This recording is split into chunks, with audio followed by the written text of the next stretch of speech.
What's up, y'all? Clean Cuts the One coming back with another video. This is going to be a bald fade, show my progress. Don't forget to check out Clean Cut grooming products and services. We got beard oil, beard balm, and just hit us up for sure. Alright, so this is going to be the bald fade. I'm going to show you my progress. This is not a tutorial. This is me showing you what it is that I've learned. So what it is that I've learned is to go ahead and start my bald line with my wall balding clippers. Keep it very nice and even, and be thorough. Keep the hair off the neck. And so I'm just trying to keep a nice clean line. And there's a slight flick right at the top of the line. I'm trying to keep everything even. I'm checking my mirror to see, that everything's the same all the way around. Then I'm going to be doing this haircut with the Wall Legends. What I do then is I open my guard up. I learned a lot of these techniques from watching YouTube videos, creating the bars. And most of them that I see, or a lot of them, go from bald to no guard all the way open, and they create a bar all the way around the head. Again, I know that my focus is really on making sure that the bar is even, making sure I flick off at the top so that I'm not creating a hard line that I won't be able to get out later, and just proceed to go all the way around with no guard open.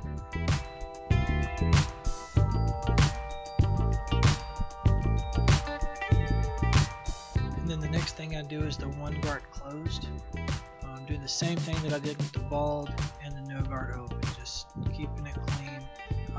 And you're going to see some of my learning process here, because he wasn't sure exactly what it was that he wanted on top. We thought we were going to go with like a 1.5, like keep it a little longer on top. But as I got to this place, I realized the top is going to be a one closed. So I tried to make sure that I got the parietal ridge always going against the grain. And so now I'm taking the top down to be even with the one closed. And you might notice a difference in the background. We've been going to a lot of barber shops that have been real cool, been letting me come in and learn from them, and even practice on my own clients. So what I'm doing now is, this is how I've been taught how to fade, is to crawling up, right? Like I start at the bottom, as you can see, and then I barely open the guard, and I come up a little bit higher than I did last time. Open up, come a little bit higher, right? And then I'll do a little section, and then I'll open up all the way, and then I'll come back up, making sure that the fade is working, right? And then I do that all the way around. But yeah, some of the local barber shops, man, I've just been so blessed with people that have been helping me out. I want to give a shout out to Eric from school, because he's the one that taught me how to crawl up on the fade, and it's a technique that I've been using. When he does it, he goes all the way around the fade. You see I'm starting at the bottom, the lever all the way closed. You see me hit the lever, come up a little bit higher, and I continue to do that in sections. Everybody learns to do their own thing. I'm developing the way that I fade. This is not necessarily where I'm going to end up. This is just my progress. This is what I've learned so far up to this point. Closing the lever all the way, starting at the bottom, and crawling up is helping me. I'm always using my mirrors and trying to just make sure that it stays even, try not to leave any hard lines. And you'll see that further on we go that I get into the touch-up work. Really heavy. Touch-up is very important. But for now, closed all the way, barely working the bottom out. That helps get rid of that skin line. Open up, come a little bit higher. And it's hard to tell, and I know it was hard for me to tell when I would watch the videos and they would say this, but now I understand.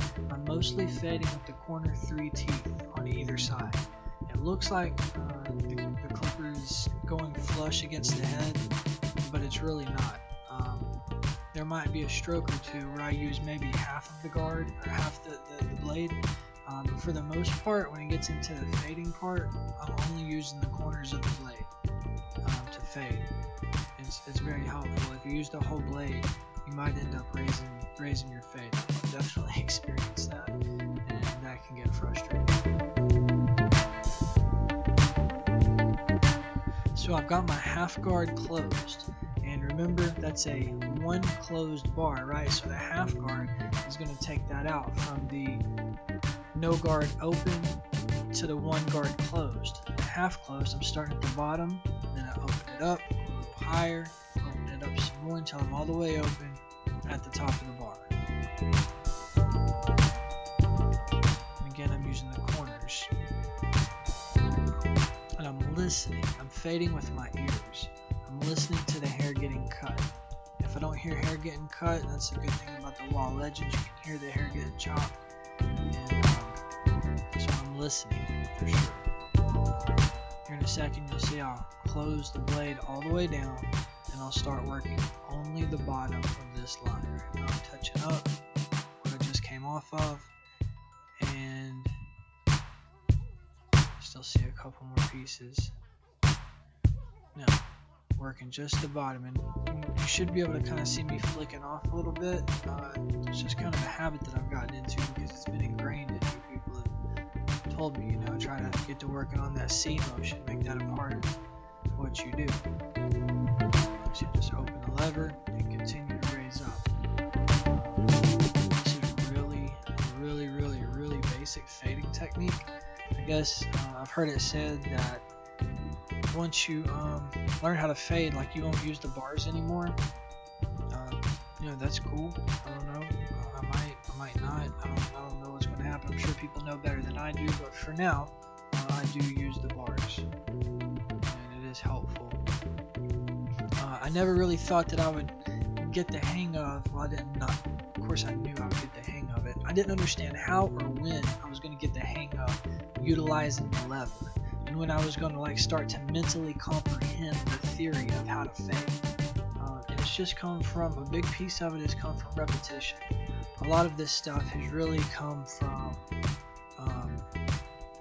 it just clicks the more you do it. Now I've gone back to you can see I'm only using the corner of the blade now because I can see some parts where my lines are heavy, so now I'm going back to touch up.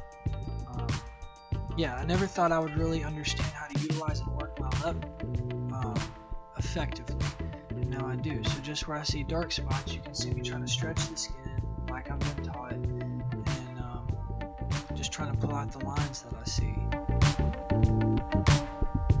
Just barely using the corner. I don't think there's any point in my touch up where I actually end up using the whole blade. So now I'm back on my one guard again, and I'm just trying to be really thorough. I always hit the parts where the new line was formed, and be really thorough and make sure I'm going against the grain on everything. So I'm just trying to cover all my bases. I think it probably took me about 45 minutes to do this whole haircut. I know that it's a really long time for a bald fade, but right now I'm not really working on my speed. I'm working on my technique, learning how to do the haircut the right way, and trying to get familiar with my technique and make something my own. Because that's what everybody that I look up to has helped me.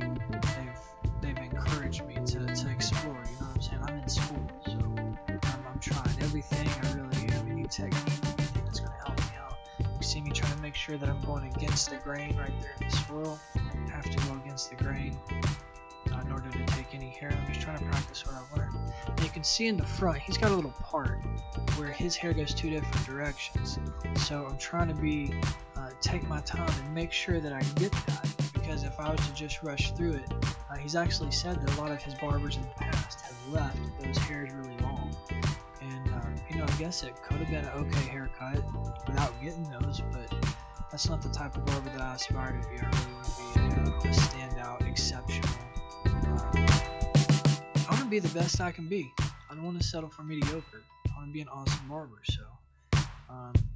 So I try to be detailed. Shout out to Eli for showing me how to get to be detailed. Here's the learning process, right? I'm sitting here and I'm starting in his points at the bottom of his temple peak point. I'm starting to just make a line on his points to kind of clean that up. And this was just something that I tried. And then after I do this, I remember, wait a minute, you've been taught to start in the middle. So I remembered that. I went straight to the middle, stopped what I was doing, went back to what had worked before. And and I'm starting in the middle. And then you'll see that I'll work a little bit to the left, and then I'll work a little bit to the right. And I try to be really meticulous, and I try to be really detailed, because I think it's the details that I've noticed make the best haircuts really stand out. It's those couple hairs that don't stick out.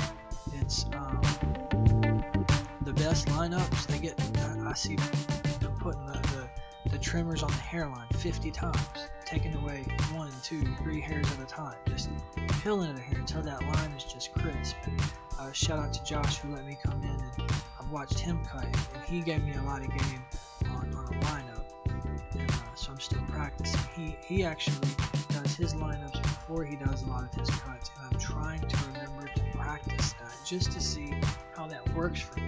It's new. I haven't seen a lot on YouTube. Shout out to Easy Blade. That is what I use to do my lineups and to do my shaves. Jay the Barber, How to Become a Barber TV. It's a good dude. This stuff is very effective. I don't know why I did slow motion here, but you know, it's pretty captivating the way I put the Easy Blade on.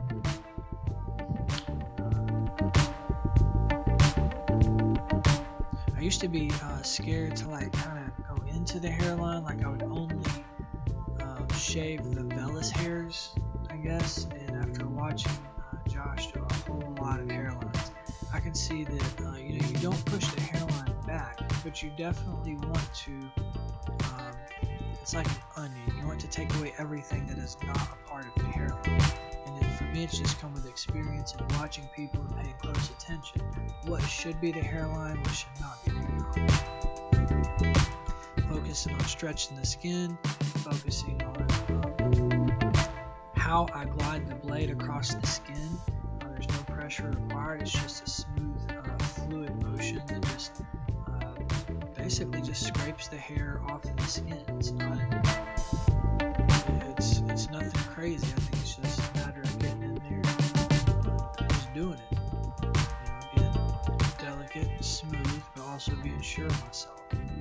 Is what helps me the most. And my clients really appreciate the razor blade on the hairline. All of them do. I can't tell you how many times I've heard, "Oh, Barber don't really put the razor on my hairline." Or a lot of them say barbers don't even use razors. I refuse to be a member of that group. So now I'm hitting him with the Pro-Foil, trying to take out the line from his actual skin to the balding clippers, and just trying to make it look smooth, just trying to touch it up, add some more detail to the work. Just at the bottom, being very careful to flick up and not create a new line. That's the last thing I want to do, is create a new line. And then I take on detailers, and after I do his neck, I actually use the corner of the detailers in between the Pro-Foil line and the balding line, and try to even smooth out that transition if there is a line. Again, just watching other barbers do what they do, and it's working for me. I know what other people do.